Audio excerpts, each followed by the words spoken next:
Namaskar. Today we will be discussing the unit Nyaya concept of Brahma. This unit introduces to you Nyaya concept of Brahma. After going through this unit, you will find the basic issues related to this. The issues are definition of Brahma, perception as a source of knowledge, Anumano as a source of knowledge, comparison as a source of knowledge, and testimony as a source of knowledge. According to Naya, knowledge is defined as the manifestation of object. Just as the light of a lamp reveals the physical objects existing around us, so also knowledge can manifest objects or help us to know objects before us. Now holds that knowledge is classified into two. The first one is anubhava or presentative cognition, and the second is memory or representative cognition. These two types of knowledge can be valid or invalid. According to Nyaya, valid knowledge is called prama, and invalid or representative knowledge is called aprama. There are different types of valid knowledge. They are such as perception, inference, comparison, and testimony. Invalid knowledge also is divided into three types. They are doubt, error, and hypothetical argument. According to Nyaya, valid presentative knowledge is certain, unerring, and non-reproductive experience of the object. For instance, I perceive the book on the table and get the knowledge that there is a book on the table. And this knowledge is valid because there is a direct relation between knowledge and the object. Thus, valid knowledge is a certain, unerring, and a production of a direct relation between knowledge and the object. As a memory is a non-presentative or a mere reproduction of past knowledge, so it may be valid or invalid in a sense, as it is a reproduction of a previous valid or invalid presentative knowledge.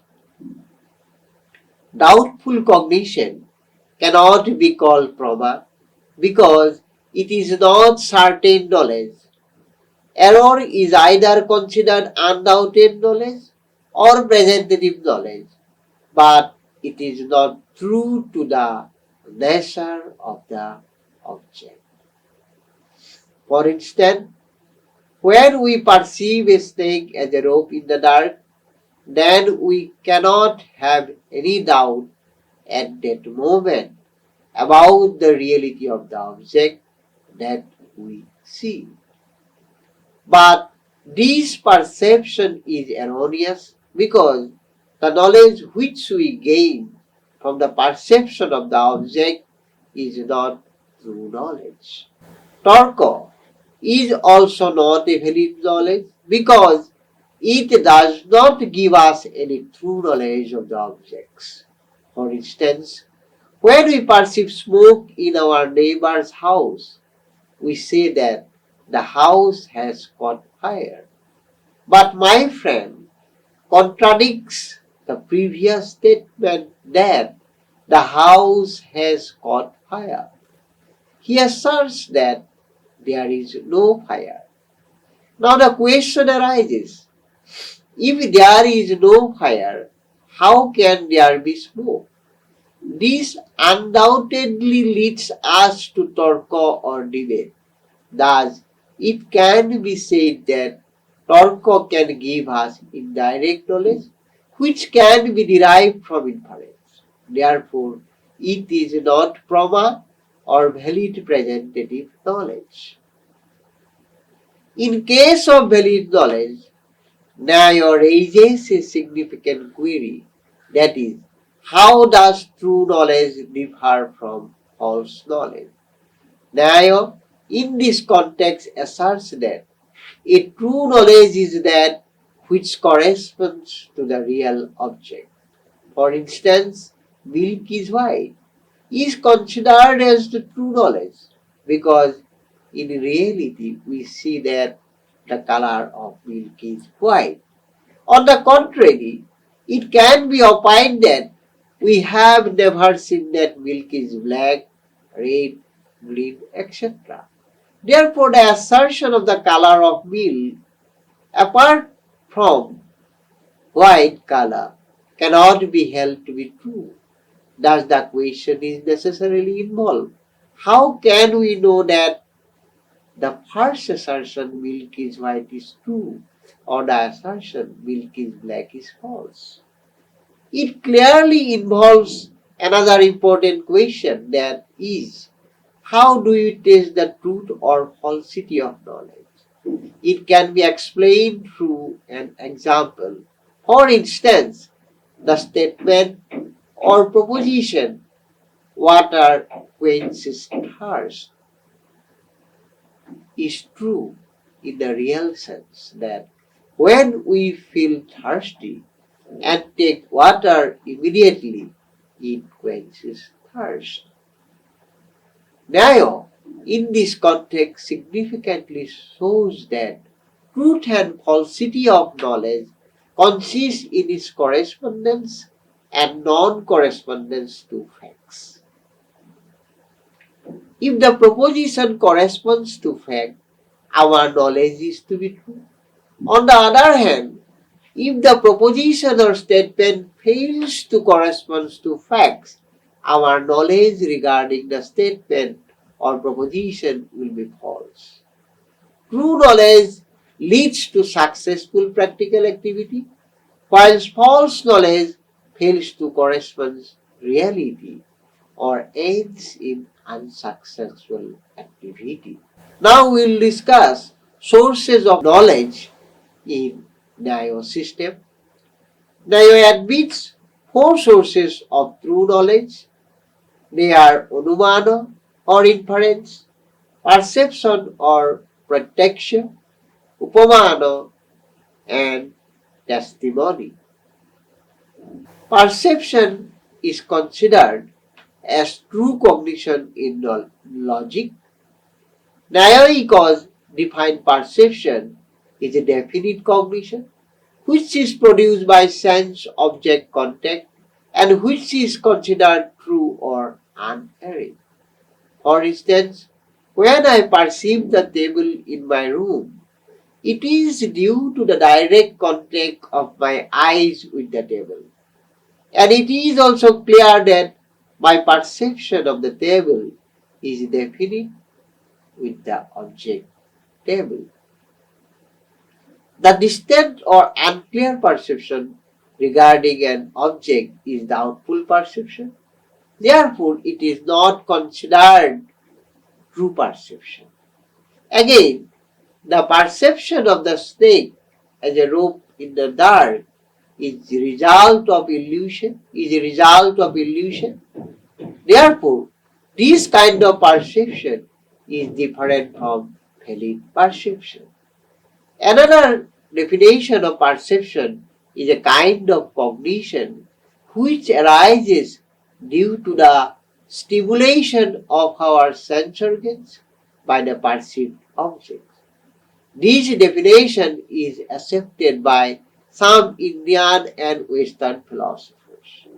On the other hand, some Nyoicos and Vedantins reject this doctrine on the ground that there may be perception without sense-object contact. For instance, we can think of the concept of God, who is thought to be perceived in all things without the sense object contact. Again, when a perception again, when a person perceives a snake as a rope, there is really no snake to come in contact with the eyes. Besides, the feelings of pleasure and pain are perceived by us without the help of any sense organ. Therefore, the sense object contact is not the defining condition of perception. But the common fact is that perception is a directness or immediacy of the knowledge of the object perceived by sense organ. Again, some Indian logicians define perception as immediate cognition, although they admit that perception is, in most of the cases, conditioned by sense object contact. Now, we'll discuss another source of knowledge in neo-philosophy or system, that is inference. Anumana is a kind of knowledge or cognition which follows some other knowledge. It consists of two words, one is anu and the other is mano. Anu means after and mano means a cognition or knowledge. For instance, the hill has fire because it has smoke. Therefore, we can say that whatever is smoky is fiery. This example shows that we perceive the existence of smoke in the hill, and from the existence of smoke in the hill, we infer that there is fire in the hill. This also asserts an invariable relation between smoke and fire. Now, we discuss the another source of knowledge in Naya philosophy or system, that is Upamana. Upamana or comparison, according to Naya, Upamana is the third source of knowledge. As a source of valid knowledge, it implies a relation between them and things, or between a word and its denotation. We get knowledge through Upamana or testimony when some authoritative person tells us of object through description. On the basis of description of some objects, although we do not know the object beforehand, we apply the word or knowledge of the object to the actual object and are able to know that the word corresponds to the object, and finally get knowledge of the object through Pramana. For instance, a man does not know anything about a gambaya or wild cow, but he may be told by a forester that a wild cow or gambaya looks like a cow.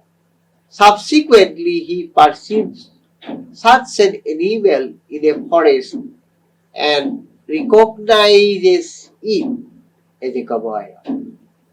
And this knowledge of a wild cow or a cow is due to upamana or comparison, because the word or the object fit with the description of the objects.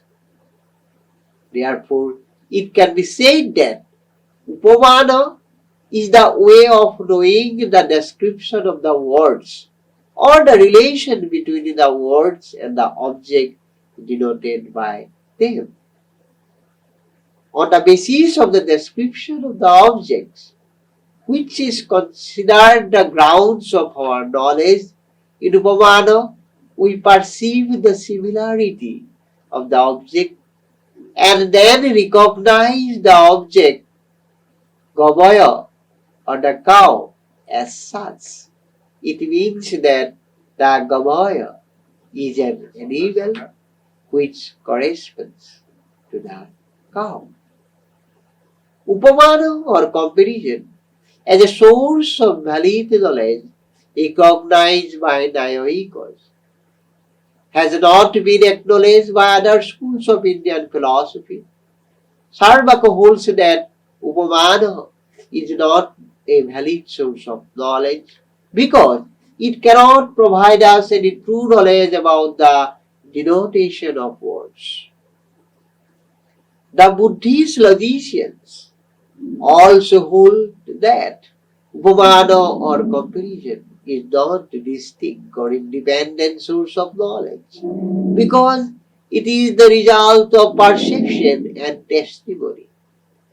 Rather, they hold that it is a form of valid knowledge. The Vaisheshika and the Sankhya system hold that Upamana is a form of inference. Therefore, it is neither a distinct type of knowledge nor an independent way of knowing. The Jaina system holds that it is the result of pratyabhikya or recognition. Thus, this system reduces Upamana to pratyabhik or recognition. Now we discuss another source of knowledge in the Nyaya philosophy or system, that is testimony. Nyaya system accepts Shabda or testimony as a source of valid knowledge. Literally, it means verbal knowledge. It is the knowledge of objects derived from words or sentences, but all verbal knowledge is not considered as valid knowledge. Nyaya defines it as a valid verbal testimony. Shabda as a valid pramana consists of a trustworthy person. A verbal testimony becomes true when it comes from a person who not only knows the truth but also speaks the truth for the guidance of other person. It also shows that a sentence or a statement is not valid in itself and is also not considered sufficient to provide ground for acquiring knowledge. Again, the mere perception of the words of a sentence does not lead to any knowledge of objects.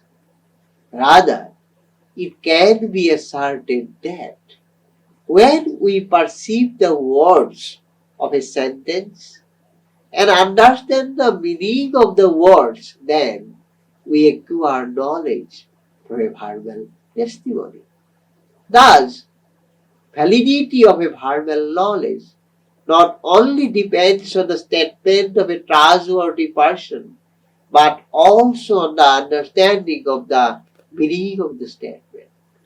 Thus, testimony as a source of valid knowledge depends on the understanding of the meaning of a statement of a trustworthy.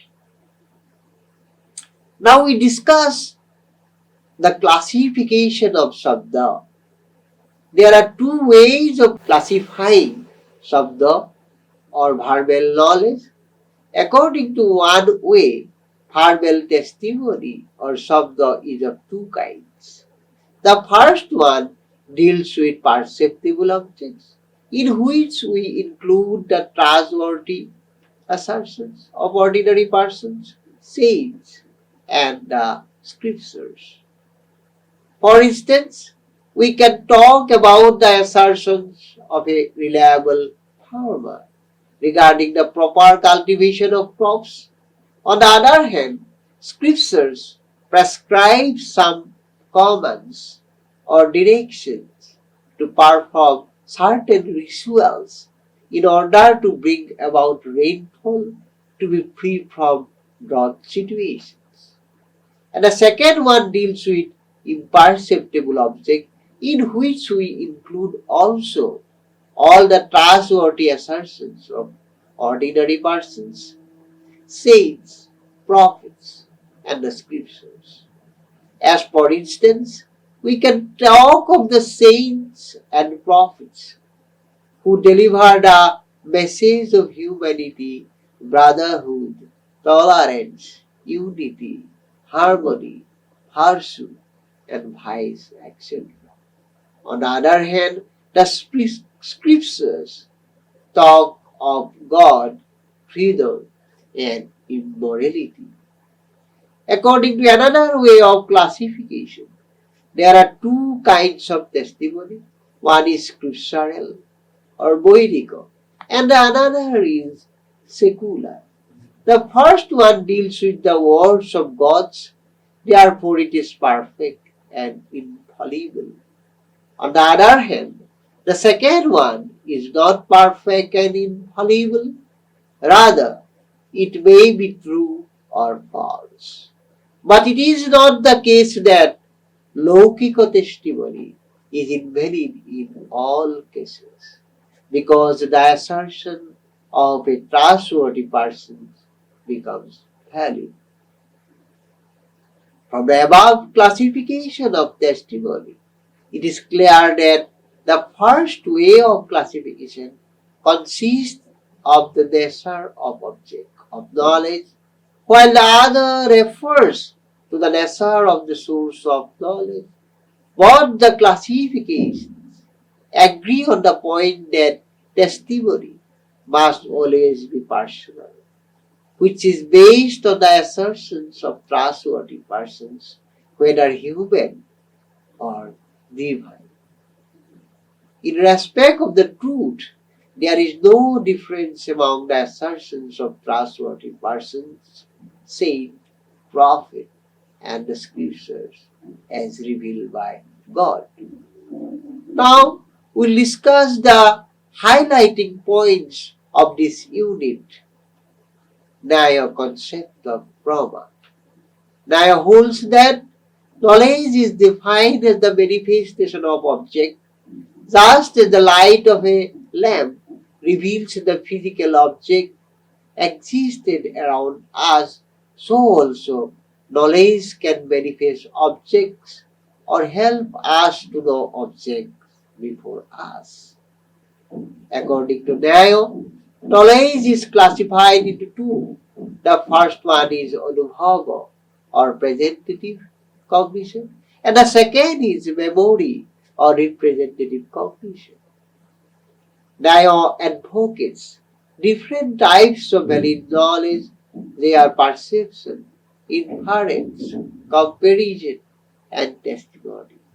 And invalid knowledge also is divided into three types. They are doubt, error, and hypothetical argument. Valid presentative knowledge is defined as a certain, unerring, and non-reproductive experience of the object. As for instance, X perceives the duster on the table and gets the knowledge that there is a duster on the table. And this knowledge is valid because there is a direct relation between knowledge and the objects. Thus, valid knowledge is certain, unerring, and a production of a direct relation between knowledge and the objects. According to Nehru, Torco is not a valid knowledge because it does not give us any true knowledge of the objects. For instance, when we perceive smoke in our neighbor's house, we say that house has caught fire. But my friend contradicts the previous statement that the house has caught fire because he asserts that there is no fire. Now the question arises, if there is no fire, how can there be smoke? This undoubtedly leads us to talk or debate. Thus it can be held that Tarkogian gives us indirect knowledge which can be derived from inference. Therefore, it is not prama or valid presentative knowledge. They significantly shows that truth and falsity of knowledge consists in its correspondence and non-correspondence to facts. If the proposition corresponds to fact, our knowledge is true. On the other hand, if the proposition or statement fails to correspond to facts, our knowledge regarding the statement or proposition will be false. True knowledge leads to successful practical activity, while false knowledge fails to correspond to reality or ends in unsuccessful activity. Naya prescribes four sources of true knowledge: Anumana, perception, Upamana, testimony. Naya prescribes four sources of true knowledge: Anumana or inference, perception or protection, Upamana, and testimony. According to Naya, perception is a kind of cognition which is defined as a definite cognition, and it is produced by sense-object contact and which is considered true or unerring. Anumana means a kind of knowledge or cognition which follows or comes from other knowledge. As for instance, the hill has fire because it has smoke is an example of inference. The unperceived knowledge fire is acquired through the medium of known or perceived smoke. Upamana is a kind of valid knowledge. It implies a relation between a name and things, or between a word and its denotation. We get knowledge through Upamana or testimony when some authoritative persons tell us of object through description. Testimony means verbal knowledge. It is the knowledge of objects derived from words or sentences. Naya defines it as a valid verbal testimony. Shabda as a valid pramana consists of a trustworthy person. A verbal testimony becomes true when it comes from a person who not only knows the truth but also speaks the truth for the guidance of other person. Therefore, any kind of sabda is not considered valid knowledge. Now, there are some books which are to be very essential to understand the unit, the concept of prama in a comprehensive manner. These books are S.C. Chatterjee's and D.M. Datta's book, An Introduction to Indian Philosophy. Second one is Rihanna's book, Outlines of Indian Philosophy. Sarvapalli Radhakrishnan's book, Indian Philosophy, Volume 2. C.D. Sharma's book, A Critical Survey of Indian Philosophy. Thank you.